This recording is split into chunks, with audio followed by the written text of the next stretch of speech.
सतगुरु कबीर साहब कहते हैं कि सत्संगत तीरथ सदा, सद ग्रंथन नित पाठ, गुरु पद में भक्ति रहे यही मुक्ति की बात।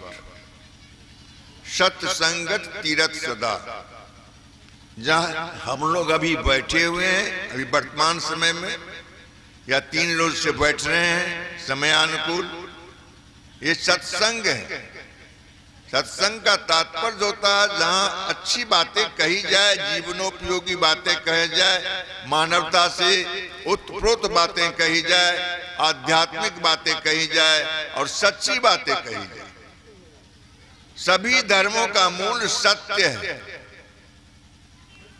और सत्य के ही सहारे दुनिया चल रहा है। कितना भी लंपटबाजी बढ़ गया, कितना भी गुंडागर्दी बढ़ गया, कितना भी आतंकवादी बढ़ गया, लेकिन अभी भी सत्य बचा हुआ है और सत्य का जो मात्रा है वो बहुत अधिक। इसलिए सत्य को पालन करना हमारे जीवन का पुनीत कर्तव्य होता है। सतगुरु कबीर साहब, हम लोग कहते हैं सत्य नाम सदगुरु, सब में सत्य शब्द जुड़ा हुआ है। तो कहने का तात्पर्य है कि सत्य की महिमा को उन्होंने गाया। अगर पूजा किया तो सत्य की पूजा किया, अगर उतारा अपने जीवन में तो सत्य को उतारा।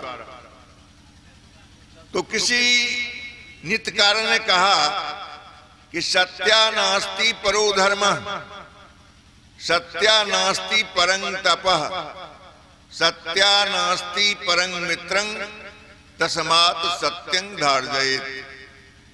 सत्य से बढ़कर के कोई धर्म नहीं है। धर्म न दूजा सत्य समाना, आगम निगम पुराण बखाना, गोस्वामी जी ने कहा। तो सत्य से बढ़कर कोई धर्म नहीं है। सत्या नास्ति परो धर्म, सत्या नास्ति परं तपः, सत्य से बढ़कर कोई तप पूजा व्रत नहीं है। सत्या नास्ति परं मित्रं, अगर कोई अपने जीवन में प्रिय पात्र है, आपके दोस्त हैं, आपके मित्र हैं, आपके बहुत शुभचिंतक हैं, तो सत्य से संबंध जोड़िए। सत्य ही वो मित्र है, सत्य ही वो पूजा है जिसके जरिए हमारा कल्याण का मार्ग प्रशस्त हो सकता है। सत्या नास्ति परं मित्रं, तस्मात् सत्यं धार्जयेत्। इसलिए हम लोगों का पुनीत कर्तव्य होता है कि हम सभी सत्य का धारण करें, अपने जीवन में सत्य को उतारें। हम भेषधारी बन के इस दुनिया में एक दूसरे को कितना दिन ठग सकेंगे। सतगुरु कबीर कहते हैं कि साधु,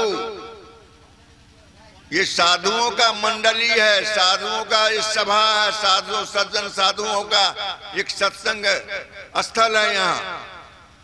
और यहाँ जितनी भी बातें कही गई है वो तमाम साधुता से ओतप्रोत बातें कही गई है। तो साहब कहते हैं कि साधु में और भेष में क्या अंतर है। तो ध्यान देने योग्य बात है कि साधु भेष बहु अंतरो। क्या अंतर है? तो जैसे आम बबूल, एक के डाली अमी फले, एक के डाली शूल। साधु में और साधु भेष में, भेष बना लेना कोई बड़ी बात नहीं है, साधु कहला लेना कोई बड़ी बात नहीं है, लेकिन साधु बनना बड़ी बात है, बड़ी कठिनाई।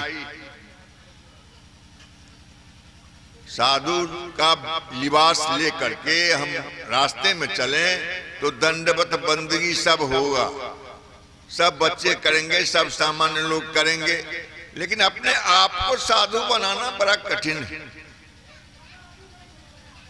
साधु मार्ग कठिन धर्मदासा, सदगुरु कबीर साहब कहें कि साधु मार्ग कठिन धर्मदासा, रहनी रहे सोई साधु सुबासा। जो साधु की जो रहनी है रहने की संपन्नता को जिन्होंने प्राप्त कर लिया वो सच्चे साधु हैं। रहने की संपन्नता, साधु कैसा होना चाहिए? तो रहने संपन्न साधु होना चाहिए, तब हम सच्चे साधु होंगे। वेश धारण करने से नहीं होंगे। देखिए आम के पौधे भी हैं, आम के वृक्ष भी हैं, उसमें भी छाए हैं, उसमें भी छांव है वृक्ष का, लेकिन उसके छाए में बैठने से कल्याण महसूस होता है और उसके डाली से जो फल निकलता है वो बहुत ही मीठा और बहुत ही स्वादिष्ट होता है। इसलिए कहते हैं कि साधु भेष बहु अंतरो, साधु वो आम के वृक्ष के समान है, उसमें मधुर फल चलता है। कौन सा मधुर फल? तो आज 3 लोग से आप लोग यहाँ रसास्वादन कर रहे हैं उस मधुर फल का।